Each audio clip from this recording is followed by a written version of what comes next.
We have to make our military bigger, better, stronger than ever before so that nobody messes with us, and in the long run, it's going to save us.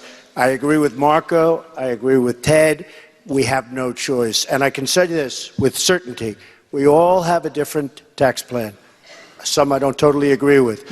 One thing we understand, each one of those tax plans is better than the mess that we have right now. Donald Trump, the warrior, then Donald Trump, the diplomat, talking national security and then economic security in terms of tax reform. Certainly grist for the mill as we continue our post-debate special here on Newsmax TV. And let's welcome back two who have been with us for the bulk of this program. From Newsmax, New York, our good friend Steve Malzberg, and from Nashville, Tennessee, the news director for the Tea Party News Network, Scottie Nell Hughes. Scottie Nell, Donald Trump tonight, is he turning the corner in terms of trying to reach out to the rest of the field and look more like the party leader? Was that why we heard that slice of rhetorical flattery for others on stage?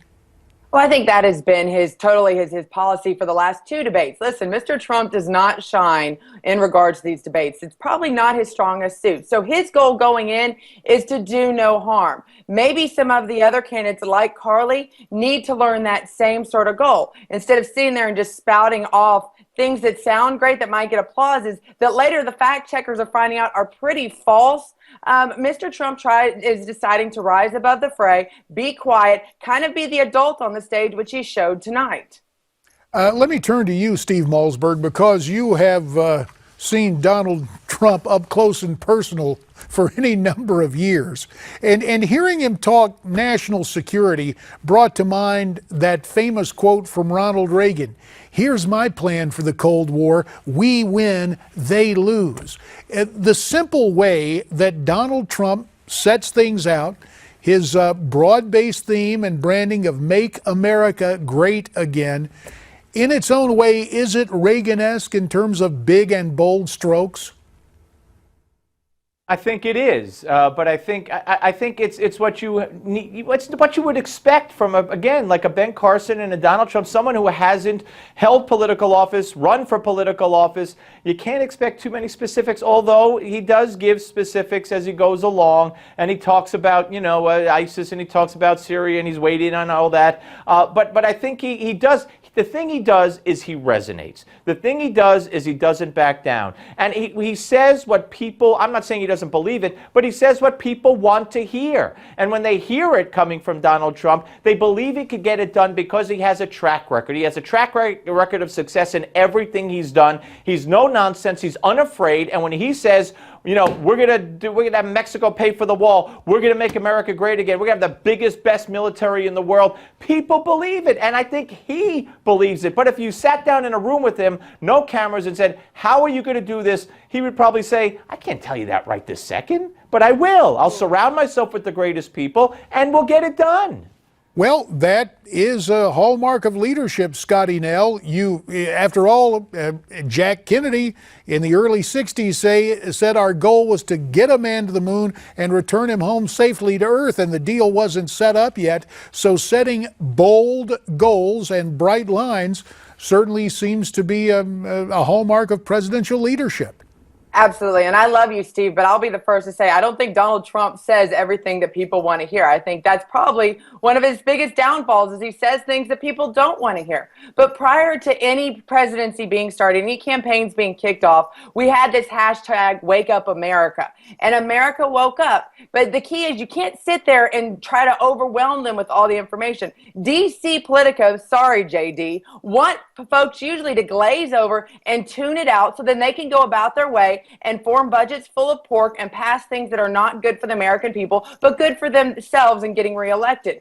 That is what we're seeing here. We're seeing people wake up, and so you don't want to sit there and use these large terms. Ideas like Make America Great Again, his simple pieces, are resonating for that reason alone. Not necessarily because he's saying what people want, but because he's saying what people can understand. Whether they like it or not, they understand him, and that builds trust and confidence in him, as well as Ted Cruz and others. Well, now, if we were Well, when I following said- the when I debate said- rules, yeah, go ahead, Steve. I was going to say she mentioned your name and No, my I name. just was So going to go say. ahead. I was just going to say. Obviously, he has 30%, 25%. So not everybody, but the people who support him because they're saying they like what he's saying. And in the case on immigration, there are people all over this country, Democrats, Hispanics, blacks, who believe what he says and do agree with him. So, of course, not everybody agrees with what he says and wants to hear what he's saying, but those who support him do, certainly. That's what I was saying. Right. And the one thing support him 100%. That's the key. Do they support him 100%? I might not necessarily agree with some of his comments regarding women and other, but I think to me immigration is a big issue. So therefore, I'm going to go along with you as the strongest immigration policy. Trump is one of those, so is Cruz,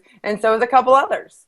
Well, and the fact is, a lot of us have been talking a long time about illegal immigration. I wrote the book, wrote a bill in the House, but until Donald Trump could step up and be a counterweight to the Chamber of Commerce and the Washington establishment, really, this was an issue that everyone basically offered the talking points about. We must secure the border, and just basically punted from there. Trump has really re-energized that issue, and that's worked very well. Scottie, Nell, Hughes in Nashville, Tennessee. Steve Malzberg in Newsmax, New York. Thanks so much for your insights and analysis. We appreciate it very much.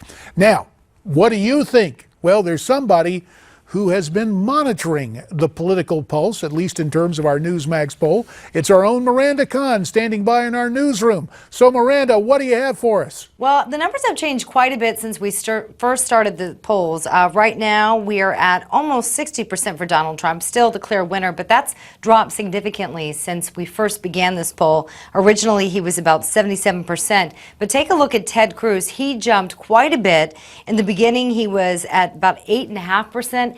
Now he's at 21%. Marco Rubio is in third place. In the beginning of our poll, he was in fourth place. So a few changes there. Ben Carson now is standing at 6%, Carly Fiorina 3%, Rand Paul 2%, John Kasich and Jeb Bush, again, still remaining at 1%. And all night we've been asking you to tweet us here at Newsmax TV, and here's what some of you had to say. Joe writes this: Trump had more talk time, but Cruz won the GOP debate and Kasich lost big. S for Freedom says Cruz was so very bright and logical, brilliant man. Carly was articulate, smart. Trump nailed it. And Doreen McKinnon gives props to our very own Steve Malzberg, way to go, saying he's right.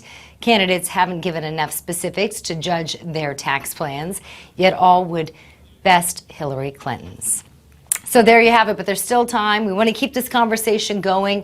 We're getting ready to end our special GOP debate coverage, but we're going to be online all night long, so keep the conversation going. Go to NewsmaxTV.com or Facebook.com/NewsmaxTV or tweet us at NewsmaxTV #GOP debate. All right, Back Miranda, to you, JD. We appreciate that. And the fact is, we will continue the conversation with you via social media tonight and on until tomorrow as we have our regular Newsmax TV programming, because it's so important.